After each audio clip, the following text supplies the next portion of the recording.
So how does one deal with the most difficult times in life? Now, I know you have a lot of questions, and I'm going to leave you plenty of room to ask questions, but we want to answer these questions. We have to answer, how do we deal with these difficult times? You have a government for a so-called Jewish country that's against Judaism.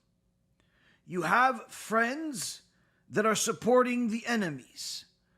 You have fellow Jews that are actually going against Judaism. Some even to the extent of becoming self-hating Jews. There's so much confusion, so much lies, so much animosity. How do you deal with all of this? On top of the problems each and every one of us already has in their community and even in their household. Some people are struggling to make it through the week because of the limited financial resources that they have.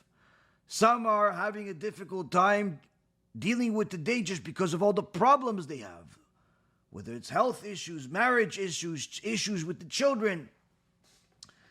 Certainly having, a child in a hospital and unfortunately in front of a emergency surgery is never something that anybody wants to ever deal with.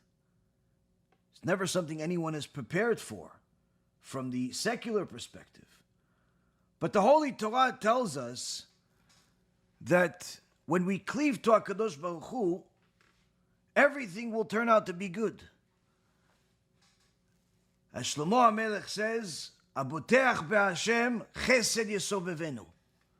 Someone who has bitachon, has confidence in God, kindness will surround him. It doesn't say that there will not be difficulty.